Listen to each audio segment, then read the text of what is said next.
Hello everyone, welcome to movie class online. और ये history है। इसमें हम लोग किसान विद्रोह के एक एक टॉपिक को कवर करते चल रहे हैं।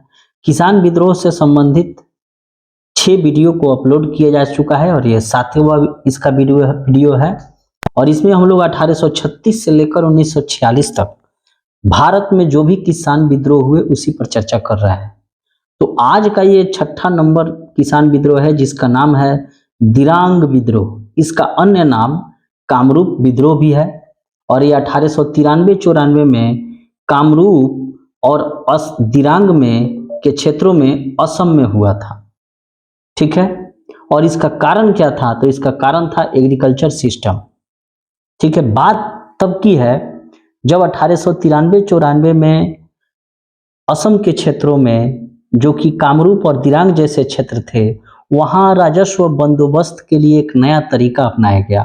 और इस तरीके के अंतर्गत जो एग्रीकल्चर जो सिस्टम था उसके टैक्स में जो है वह लगभग 50 से 70% की वृद्धि कर दी गई। अर्थात जो पहले टैक्स, मान लीजिए कि अगर 1 बीघे जमीन पर या 1 कट्ठे जमीन पर अगर 100 रुपया था, तो इसको बढ़ाकर जो है 150 रुपया या 170 रुपया कर दिया गया। इसके चलते वहां किसानों में काफी परेशानियां हुई और वहां के ग्राम वासियों ने एक सभा स्थापित की। उस सभा का क्या नाम था? जो ग्राम पंचायत स्तर पर जो स्थापित होते हैं, वहां के ग्राम सभा में यह निर्णय लिया गया जिसको रैजा मेला कहा जाता था। रैजा मेला। ठीक है। ये काफी इंपॉर्टेंट है कि अगर ये प्रश्न पूछा भी हुआ भी है यूपीएससी के अंतर्गत कि रैजा मेला निम्न में से किस विद्रोह से संबंधित था, तो वह दिरांग विद्रोह भी कह सकते हैं या कामरूप विद्रोह भी कह सकते हैं। तो इसी रैजा मेला में जो है, चूंकि प्रत्येक ग्राम पंचायत के अंतर्गत कुछ बड़े बुजुर्ग लोग होते हैं, उन्हीं के द्वारा इस रैजा मेला अर्थात ग्राम सभा में निर्णय लिया गया कि हम लोग जो है लगान नहीं देंगे, टैक्स नहीं भरेंगे। इसलिए नहीं भरेंगे कि टैक्स की राशि को लगभग 50 से 70% बढ़ा दिया गया है। और गांव के बुजुर्गों ने जो रैजा मेला के माध्यम से यह निर्णय लिया था कि टैक्स को हम लोग जमा नहीं करेंगे, तो उन लोगों ने एक फरमान जारी किया। ठीक है। एक आदेश जारी किया। ठीक है। और आदेश के अंतर्गत कहा गया कि जो भी व्यक्ति लगान को भरेगा, टैक्स को देगा, उसका सामाजिक बहिष्कार किया जाएगा। क्या किया जाएगा? सामाजिक बहिष्कार किया जाएगा। और इन सामाजिक बहिष्कारों के अंतर्गत आप जानते हैं कि हुक्का पानी बंद करना। ठीक है। हुक्का पानी बंद करना और साथ ही नाई धोबी भी बंद करना। नाई धोबी कहने का मतलब यह है कि ना कोई उसके यहाँ कोई जाएगा, ना कोई खाना खाएगा, ना कोई पानी पिएगा। और साथ ही गांव का जो नाई होते हैं वे लोग उन लोगों के यहाँ नहीं जाएंगे। साथ ही धोबी भी नहीं जाएगा उन लोगों के यहाँ कपड़े लेने। तो इस प्रकार ये कहा जा सकता है कि भारत देश में यह पहला ऐसा विद्रोह था जहां पर जो है सामाजिक बहिष्कार का उदाहरण देखने को मिलता है। अर्थात सामाजिक बहिष्कार अर्थात सोशियल बाइकॉट जो है इस आंदोलन के अंतर्गत किया गया। ठीक है।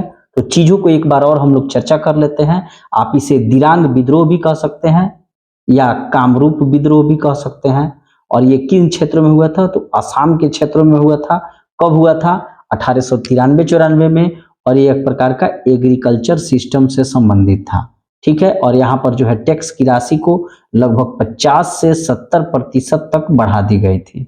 ठीक है। और इसके लिए गांव के लोगों ने क्या किया? अपना ग्राम सभा किया, अर्थात रैजा मेला में यह निर्णय लिया कि हम लोग किसी भी प्रकार के टैक्स को जो है सो नहीं देंगे, और जो व्यक्ति देगा उसको जो हम लोग सोशल बाइकआउट करेंगे, अर्थात उसका सामाजिक बहिष्कार को किया जाएगा, उसका हुक्का पानी बंद किया जाएगा, साथ ही नाई धोबी भी बंद किया जाएगा। न कोई नाई जाएगा, न कोई धोबी जाएगा। इस प्रकार अगर ये प्रश्न पूछा जाता है कि वो कौन सा आंदोलन था या कौन सा विद्रोह था जिसके अंतर्गत भारत देश में जो है पहली बार सोशल बाइकआउट किया गया, अर्थात सामाजिक बहिष्कार किया गया, तो वह दिरांग विद्रोह था 1893-94 असम में। ठीक इसके बाद हम लोग पढ़ेंगे अवध किसान विद्रोह को। अवध किसान रिवोल्ट को, और ये यूपी में था, और ये भी एक प्रकार का सोशल बाइकॉट से संबंधित ही आंदोलन था, और ये भी एग्रीकल्चर सिस्टम से ही था।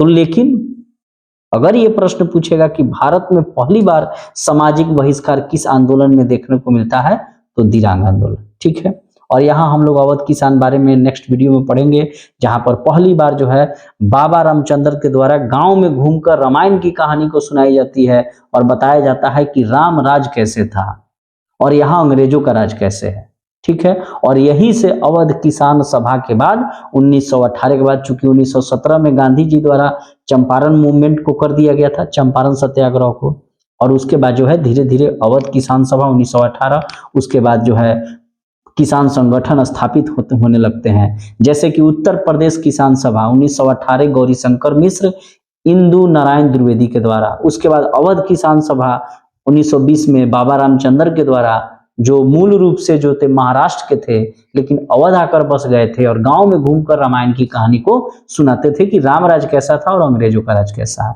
उसी प्रकार वैसे ही बिहार किसान संघ स्वामी सहजानंद सरस्वती के द्वारा, या अखिल भारतीय किसान सभा 1936 लखनऊ में तब स्थापित होती है। तब जो है किसान जो है, किसानों का संगठन जो है वह धीरे धीरे अंग्रेजों से सीधी लड़ाई को लड़ना शुरू करता है। और जब देश आजाद होता है 1947 में, तो कांग्रेस ने यह वादा किया था कि हम किसानों के साथ न्याय करेंगे, तो उनके द्वारा किसानों से संबंधित समस्याओं को सुलझाने का प्रयास किया था। अगर देखा जाए वर्तमान में, तो वर्तमान में जो सरकार है मोदी साहब की, इनके द्वारा भी किसानों की स्थिति में सुधार के लिए काफी प्रयास किए जा रहे हैं, जैसे कि किसानों की आय को दुगुनी करने के लिए विभिन्न प्रकार की योजनाएं चलाई जा रही हैं, ठीक है। अगर चैनल पे नए हैं तो सब्सक्राइब करना ना भूलें। मूवी क्लास ऑनलाइन एक ही साथ टाइप करना है यूट्यूब पे, और उसके बाद हिस्ट्री को टाइप कर देना है या इतिहास को। यहाँ पर आपको कंप्लीट हिस्ट्री की पढ़ाई करवाई जाएगी, ठीक है। अगर आप इस पेड कोर्स से जुड़ना चाहते हैं, जहां पे ये जो भी चीज वीडियो इसमें डाला जाएगा उसके MCQ, कंपाइल नोट्स, सभी कुछ टेलीग्राम पे क्लास लेक्चर्स, तो आप पेड कोर्स पर जुड़ सकते हैं। मिलते हैं एक नए वीडियो में, तब तक के लिए थैंक यू।